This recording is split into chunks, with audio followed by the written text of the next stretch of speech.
So, good day mga master. Welcome here sa Easy Airsoft Circuit Makati Branch. Today I'm with Sir Alex. So, what's up mga ka-tuples? And sir, regarding po pala sa mga bala, ano pala yung mga available po dito sa Sa mga bala natin mga master, meron tayo ditong Lancer Tactical and a .20G. And po, ceramic pellets to mga master ha. And then we have here the yung pinaka-mabigat na BLS. 0.45. So, meron pa tayong mga available na 0.23, 0.25, and sa gear naman natin, meron lang tayong 0.36 grams. So, ayun po. Then, sir, regarding pala sa mga bala, just in case na, ayun nga, may nagtatanong pa rin sa akin, kung pwede ba yung bala or yung mga bulitas, sir? Ayun, sa mga bala ng pellets, mga ganun po, sir. No? Sa bala ng pellets po, yung mga traditional natin ginagamit na, alam niyo naman yung teka-teka, bawal po sila sa airsoft. And then also yung bulitas. So, ibang ano na po yun, ibang criteria na ng mga gantong hobby yun. Yung bulitas natin, they usually use for air guns, while yung mga pellets naman natin talagang pang traditional ano natin, pellet guns. So, bawal po silang gamitin kasi meron sa bulitas, meron po silang sizes. From 4.5 sa, kung pagkakaalam ko, sir, no? 4.5 to, ewan ko lang kung may 6mm, pero bawal pa rin natin siyang gamitin kay airsoft. Kasi iba po yung timbang niya. While dito naman, meron naman tayong mga timbang dito na, yan, 4 grams, 45 grams, pero hindi ko pa rin siya marirecommend na gamitin sa airsoft natin. While si si pellet gun naman, yung mga plastic is bawal pong gamitin since possible din silang makasira ng ating hop-up rubber po. So, yun yung nasa loob ng ating unit or sa inner barrel. So, ayan, mga master. Then, regarding pala sa, sir, sa mga site or sa mga, para ma-testing nila yung mga, sa game site natin or sa mga naman, kumbaga, kung gusto nyo maglaro, like activity, sa indoor, ito, kung may makalimutan ako mga master, kayo na lang po ang sa mga nakakaalam pa ng game sites dyan. Meron tayo sa Tutuban, sa mall, Tutuban Mall Center. Tutuban Mall Center ba yun? Tama, sir. Sa ayan po sa Tutuban, and then sa Ayala Malls 30th, and then Ayala Malls Manila Bay. Mga indoor po yan na malapit lang dito sa Metro Manila. I mean, inside Metro Manila. So, ayun po. Kung may nakalimutan ako mga master, kayo na lang po bahala mag-drop dyan. Ayan. Hello mga ka-chupos! Hello mga ka-chupos, Mac! Then, sir, regarding po pala dito sa mga harap po natin, ayun po. Ayan po is ang mga KJW, and then in-include na po natin si Beretta. Since ito pong dalawa is double action po sila. So, pinagsama na lang natin. Ayun yung mga KJW natin, sir, mga Sisay Shadow, is 1:1 po sila, no? Same sila ng weight, pero sa details medyo magkaiba, sir. Po, may kulang na details, pero pag binase naman natin sila or pag pinagdikit, halos the same lang naman po. Lalo na po yung weight nila. Same na mga actual gun. Sir, regarding po pala dito, is ano pala yung pwedeng i-customize, sir? Ang pwede nating i-customize sa kanya, sir, ayan, pwede po natin siya kabitan ng tack light here. And then also, pwede tayo magkabit na, what do we call this, yung mount po niya for, mount for the Sisay Shadow kasi minsan po walang compatible na, mahirap humanap ng compatible. So, yun. Minsan po, kinakabitan na lang natin siya ng yung body mount niya or yung dito na ina-attach kasi minsan po mahirap humanap ng compatible na mount para sa kanya. 5. Sir, sa ganito po, magkano pala yung price range? Ayan, 14.5 sir. And then sa 14.5 nyo po is naka-pre-upgrade na kayo since naka-steel na po siya na outer barrel and then naka-barrel bushing na po siya. CNC cut. Then sir, regarding pala sa mga unit na naka-display po dito is ano pala yung mga kasamang package or unit lang po? Ayan, unit pa lang po sila. Pero pwede naman po kayo mag-avail sa amin ng pistol bundle. So sa pistol bundle na yun, we have a 500 discount na po doon, no? Para kahit doon makabawi man lang din po kami. And then meron din tayo starter kit or starter pack na pwedeng i-recommend sa inyo kung medyo on a pricey po tayo or medyo low on budget. May mga i-recommend po kami sa inyong mababang presyo po natin. Then sir, next naman po natin, sir. Dito po tayo sa mga high kappa po natin. So we have here the high kappa units, WE and then Army Armament. Ayan po, mga high caps. Sir, para lang sa mga hindi pa aware or bago lang sa mga gantong mga ano pala yung pinagkaiba sa nauna, sir, sa mga high cap sa una po? Ayan, so ang naiba po sa high cap, kung mapapansin nyo naman po is mas mahaba po ang kanilang body or yung kanilang hand grip. So, ang mga bala po nila is nasa 17 to 30 rounds po ang inaabot, while sa mga nauna is umabot lang po ng 17 to 20. And then they are not double action. And then this has beaver tail, while yung mga nauna po is wala pang beaver tail. Maliban po kay KJW na KP06, yung nasa pinakataas kanina. Then next naman natin sir. Ayan, we have here naman yung mga Glock units po na namin for now, 90X ng ENZ. Ayan, meron na pong available dito, no? And then, Glock 70 na WD, and then the Poseidon naman. Ito, maganda to mga master. Ang ating Glock 70 na XG8 Poseidon. Nice. And then here, meron pa tayong isang, sige sir, punta po kayo dito para, meron po tayo ditong Glock 18C. Ayan, with fully auto. And then yung ating Lancer Tactical na neto lang dumating. So, new arrival to mga master. Oh, No? mainit-init pa. Ayan, meron tayong revolver. Nice. Kung mapapansin nyo po, dito sa ano natin, meron siyang orange tip. Karaniwan po kasi pag mga galing US, Canada, ganun. So, para ma-identify na toy gun lang siya, orange po ang kanyang pinaka-tip ng unit. So, ayan, mga master. Para onting idea lang din. Then sir, regarding pala sa maintenance, para maging maganda pa rin, ano pala yung pinapahid or paano po siya?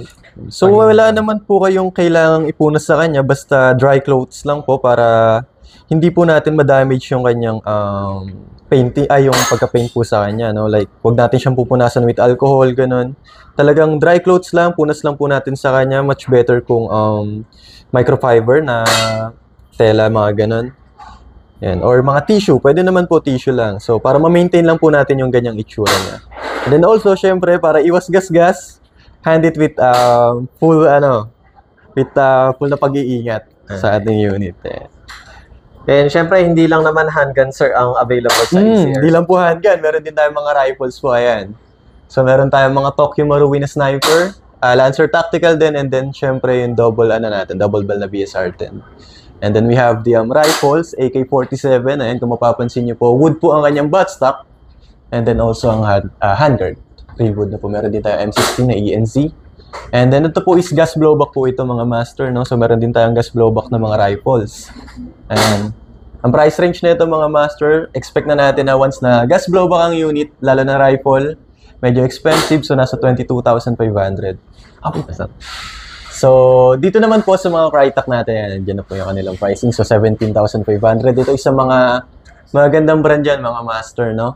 Meron din tayo Lonex. Ito, napakaganda na ito, mga master.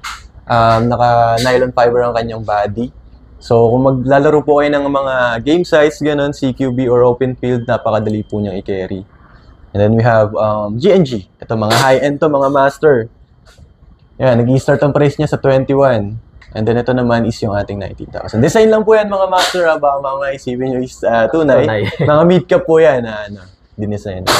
Yan po yung mga GNG nating units. Sir, regarding po pala sa gas type, tsaka sa hindi ginagamitan ng gas, is ano pala yung difference po sa fire strength, sir? Ayan. So, sa mga curious or sa mga hindi pa alam kung ano po ba ang difference nila, pagka po kasi gas blowback ang ginamit po natin, same po sila ng mga realistic na or real gun na kung paano mag-function. So, meron silang recoil, may konting recoil, may sipa. While sa electric naman po, is syempre, gearbox po ang nagpapatakbo sa kanya, wala po siyang any effect na tulad po nun. And then sa gas blowback po natin, nasa 30 rounds lang po ang kanyang bala. While dito kila electric, mas marami po na umaabot ng 300 to 400 rounds po. Then, syempre sir, kapag sa gas naman, is paano naman po siya i-maintain, sir? Meron po ba siyang mga parang residue na matitira kapag binaril, sir? Yun, so pag i-maintain po natin siya, talagang full body cleaning po. Talagang babaklasin po natin from receiver, talagang tatanggalin natin siya para ma-reach natin yung pinakaloob niya kasi meron nga po siya mga residue. So, kailangan po natin yung punasan. Ganun din po, same lang, dry clothes lang po or kahit tissue, mga ganun, para matanggal po yung residue and then tsaka natin siya i-spray ulit ng panibagong lube. Ganun lang po kadali i-maintain ng ating mga rifle. And then also, marami pa pong kailangang i-maintain sa kanya like yung magazine, syempre may o-ring po yan sa loob. Yung proper maintenance, maybe discuss po natin later para po mas maliwanagan po kayo. Then sir, regarding po pala sa papers or para sa license, kailangan po ba, sir? Ayun, sa mga marami po kasing nagtatanong niyan, no, lalo na yung mga pumapasok po sa aming shop na kung kailangan pa daw po ba ng license ang airsoft, hindi na po. since consider as Toyga naman na po ang airsoft natin. Ang papers naman po natin is optional na lang. Mas maganda po niya na bumili po kayo sa licensed store para wala po tayong hassle sa kuha ng permit para sa kanya. And then optional naman po yun kung magta-travel kayo provinces, ganun, maglalaro po kayo para less hassle na rin po tayo sa pagpapakita ng papers. Pero kung sa license naman, pwede nyo pakita yung receipt, mga master, no? Okay na po yun kasi consider as Toyga naman siya. License to sell lang, doon lang po kayo bibili. Ayun lang po mga master. And sir, regarding po sa store location, just in case na nalalayuan po sila dito, sir, sa Ayala Circuit. May other branches po ba kayo, sir? Yun, so introduce na rin namin sa inyo yung aming bagong branch sa Alfonso Cavite. Mali. So, sa mga nalalayuan po dito sa Ayala Mall Circuit Makati, meron pa po tayong available na 2 branches. Sa Alfonso Cavite, Luksuhin Ibaba, sa Barangay Luksuhin Ibaba, and then sa San Fernando, Pampanga, sa Capital Town. Yan yung pinakamalaking natin, mga master. And then may maganda rin dong shooting range. So, visit lang po kayo doon, mga master, no, kung nalalayuan kayo dito sa Ayala Mall Circuit Makati. Then sir, kapag bumili po pala sila ng mga unit, is ano pala yung mga warranty niyo po, sir? Sa warranty po natin, ang warranty po namin is 7 days. So, dito pa lang po kasi sa shop namin is one-stop shop na po siya, no? I-demonstrate na po namin sa inyo. So, if ever na magkaroon ng problem sa unit upon demonstration, automatic replace po ang unit. And then, ang covered naman po ng mga warranty natin is syempre, mga internal parts niya. And dito naman po sa na-encounter namin, wala naman po kaming customer na bumabalik because they have technical problem based sa unit. Then regarding po pala sa shipment po, just in case na taga Visayas or Mindanao, paano po pala yan, sir? Yan. So nag-ship po kami nationwide sa mga gusto po mag-order through online. Huwag po kayong matawat na mag-message sa amin, no? So may process po tayo doon. Pagka online, pwede naman full payment na. Meron din naman tayong process ng COD. So may initial payment po tayo. Kukunin lang po natin yung 2% sa pinaka-unit and then ipa-plus po natin yung shipping fee, then ayun na po yung babayaran nyo. Then the rest, COD na po. Ayan, mga master. Then sir, ano pala yung website nyo or contact number para sa mga further details po? So we have yung page po namin. Ayan po. Ang Easy Makati Hobby Shop, and then nandiyan po yung ating number. So Viber. So Viber kayo mag-message sa amin, mga master. Pwede rin naman po kayong tumawag agad. So maano natin. May reserve natin kung sakali. And sir, regarding pala sa location and opening and closing po. Ang location po namin is dito po kami located sa Ayala Mall Circuit Makati. And then ang opening time namin dito, syempre mall hours po. 10 a.m. Pag weekdays, 10 a.m. to 9 p.m. And then pag weekends naman is 10 a.m. to 10 p.m. Yan, mga master. No? Visit lang kayo dito, mga master. Everyday open po kami. And sir, syempre tuturuan tayo ng paano mag-safety or para hindi tayo makasakit ng sarili natin. Yan, so dito po meron kaming firing range. Ayan, kung makikita nyo naman po, no? Dito tayo nagte-testing ng ating mga unit. And then also sa mga curious dyan sa airsoft, ito na po yung chance nyo para ma-feel and then ano ba ang airsoft. Ayan, no? So dito po sa shooting range namin, syempre nag-i-instruct po kami ano po ba ang safety, paano po ba siya gamitin, yung proper use niya, para wala po tayong aberyang mangyari or walang accident na mangyari. So, yes, Master Alex, ito po, no? So, bago po kami mag-start, syempre, glasses po, or eye safety. No? Glasses muna tayo, mga master. Ayan. Di masik. Baka nag-ricochet, syempre, yung bala, nagbabounce back, so kailangan po natin ng glasses. And then, syempre, bago tayo mag-start, instruct ko lang po sa yung safety natin. Same lang din po siya ng tunay, Sir Alex. Sa paghawak natin sa unit, of course, finger off the trigger pag hindi ka pa naman babaril, and then always point the unit in front or kung saan po safe. Kung nasa outdoor po kayo naglalaro, kung sa labas, ground, or maybe nasa taas, or kung saan talaga safe, mga master, no? So dito ang safe place namin, isa harap lang po. So dito lang po ang tutok ng unit natin, mga master. Ayan, and then syempre, proper holding, 2 hands of course, and then straight arms. Ayan po, kung ano po ang dominant eye nyo, syempre doon po kayo magpo-focus. And then, about naman sa aiming natin, eye level. From front sight to rear sight, dapat po pantay-pantay and then nakafocus po sa front.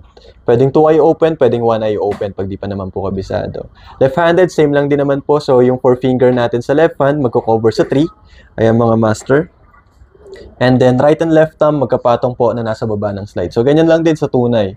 Pero dito po, hindi na natin kailangan mag-apply ng too much pressure, lalo na sa right hand natin. Since pag nag-shake ang ating hand, kasabay po ang unit. So, dapat po ang left hand natin ang naka-firm or close na close para pag nag-start tayo ng shooting, relax lang ang ating right, nagkiklik lang. Hindi na siya nagbibigay ng puwersa para lumiko ang unit. So, mawala po yung accuracy natin doon. And then also, sa tip natin sa finger, dapat po middle. Hindi po nakasagad. So, hindi po nakasagad, hindi po na dulong-dulo, middle po. Middle. And then, slow click lang. Ayan. Try nyo po, Master Alex. So, laload ako po kayo ng bala. Ito-testing mo ni Master Alex ang ating pistol or handgun. So, yan. Loadan muna natin siya, mga master. Sa pag-load naman, syempre, sa mga gusto ito, sa mga gusto mag-airsoft, ha. Ayan. Dito natin siya niloloadan. Diyan natin i-inject ang ating BBs. Ayan. Sir, para sa first time lang makakita, ano palang tawag doon sa Ito po, in-inject? yan. Para hindi kayo mahirapan sa pag-load, ito po is speed loader. So, pag wala po kasi nito, medyo hassle po tayo pag kamay-kamay, marami po masasayang na bala. So, para mas makatipid tayo sa bala, gamit na po tayo ng speed loader. Mura lang naman po yan. Di ba? Para hindi mas maging makalat. Kasi once na malaglag po ang ating bala, ito po, isang information pa. Once na malaglag ang bala, hindi na po natin siya pwedeng damputin. Kasi baka mamaya madami siya sa mga basag na pellets or basag na BBs. Pag nilagay ulit natin siya, possible na, lalo na pag rifle, yes po, pag rifle, mag-i-stack sa ating chamber. So, susundot-sundot pa kayo. Possible na makasira din po. Kasi ang ating mga units medyo sensitive po yan, lalo na sa mga inner parts niya. Baka sumuksok po yung mga basag na BBs natin yan. So, yan, Master. Wala? Start po tayo. Grabe. Ayan. Hindi ba pwedeng, sir? Ikaw na. Tagal ng ano eh. Sir, bali, shot lang. Ganito. Yan, kabila po, other side. Pwede naman. Yan. And then, Kasa? Kasa. Straight arms po, and then medyo straight niyo yung body niya, sir. So. Yan.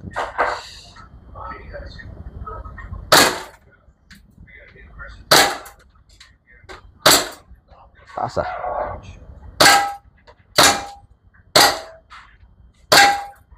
Okay na po. Yes, po yata sa likod, sir. Sir, regarding pala, kunwari, nag-jump po pala yung bala. Ano pala yung gagawin ng user po?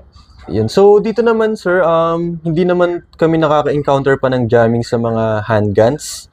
Pero usually kasi, pagka ganun po nag-jam, minsan nag-i-stuck po yung bala dito sa inner part niya. Usually, yung tutulak is loading nozzle. So, pag may basag na balang napunta, ihahatakan nyo lang, sir, o kaya release the magazine. So, pag release nyo ng magazine, ikasa nyo lang po ng ganyan, mapapansin nyo naman po agad yung balang nabasag. So, pwede nyo naman po siyang baklasin din para mas safe na matanggal yung bala.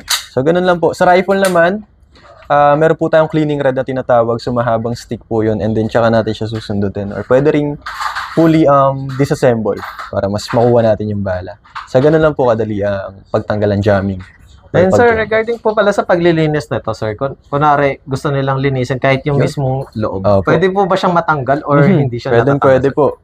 So, ayan, no? Sa mga airsoft natin, madali lang po ang pag-disassemble sa kanila. Sa mga gantong Glock, ayan, ipapress down niya lang po itong dalawang ano niya, dito sa kanyang body, cock, and then release. So, ito na po yung kanyang inner parts. So, ito po yung kanyang loading nozzle. Ayan, ito po yung kanyang spring guide. And then outer and inner barrel, tsaka po yung hop-up chamber. So ayan, pag ginagamit po natin siya, like dito po sa firing range namin, nagkakaroon po kasi siya ng dumi pag overall natin siya. Lagi natin siyang ginagamit. So ayan, ang gagawin niyo po dyan, clean cut lang. Punasan lang natin and then tsaka tayo mag-apply ng panibagong lube. So ganun lang po kadali ang pag-maintain sa kanya. Sir, regarding pala sa paggamit, sir, or pag-maintenance, mga gaano katagal dapat or ilang beses gamitin para punasan? Sa ganito po, binabase po namin siya sa aming isang canister na ito. So pagka nakaubos na po kayo ng isang canister na ito, tsaka po tayo mag-clean up sa ating unit. Kasi ito po is oil added naman na po to. So every time na ginagamit natin siya, nagkakaroon din siya ng lubrication sa loob. So, naano pa rin yung unit natin. Pero pagka po nakaubos tayo nito, or siguro sabihin natin sa isang week, halos everyday natin siyang ginamit, tsaka lang tayo maglilinis ng inner parts. So, para matanggal yung kanyang dumi. Ayan po. Ayan lang mga master. Then, sir, regarding pala sa services, nagki-cleaning din po ba? Yes po, yun. So, nagki-cleaning kami sa mga services namin, cleaning, repairs, and then lahat po ng unit, no? Dali nyo lang po dito mga master. And syempre, kung dadalhin nyo po, dapat concealed. And then, kung nag-a-ask naman kayo or nag-worry kung kaya bang ipasok dito, syempre, pwede po. Sa mga mall na may ganito, mga airsoft shop, lalo na mga nag-repair, nagsiservice ng gantong repairs, pwede nyo po silang ipasok basta. Magbigay lang po kayo ng advice or early advice sa mga shops para aware sila na may papasok na unit. So, wala po tayong hassle na mangyari regarding po sa pagdadala ng unit. And last question, sir. Kapag maglalagay po pala ng ganito sa pinaka-magazine, sir, ilang segundo or minuto ba ang ano? Okay. So, sa ganito naman po, sa paglagay natin ng green gas or itong gas natin, syempre po, 5 to 8 seconds lang. Kasi pag nag-overpower po tayo or overpressure sa gas natin, lalabas po yung ibang gas dito sa na masasayang lang din. So, 5 to 8 seconds. Ayan, upside down with slight pressure. Ayan, 1, 2, 3, 4. So, nag-include lang po lagay lang po ako ng 4 seconds since loaded pa naman po ito ng gas. Malalaman natin yan pag matigas po itong kanyang outlet valve. So, yan. 5 to 8 seconds lang mga master. Huwag pong sobra sa 8 seconds kasi alam nyo na pag na-overpressure yan. Then, ayun pala, sir, kung loaded na, tapos nakalimutan or hindi na niya gagamitin, sir, is okay lang po ba yun or masisira yung unit, sir? Ayun, mas magandang question from Sir Alex, no? Eto na, dito na tayo sa maintenance ng ating magazine sa mga gas flowback. So, marirecommend ko po na pag itatabi natin ang ating gas, since oil added po yan, kung mapapansin nyo, mas magandang meron pong laman, pero walang laman na bala. No? Kasi pag may laman po na bala, na-stretch yung kanyang spring, so maano po yung tension niya, baka mamaya lumambot, so hindi na makatulak ng maayos. Pero sa gas naman, mas maganda pong may laman kasi meron pong mga o-ring yan sa loob na kailangan pa rin nating i-lubricate. So pagka po wala kasi, and then matamaan ng araw, masusunog po. So ayun po yung magkakos ng singaw. Kaya mga master, mga ano yan, Nice. maintenance ng ating magazine.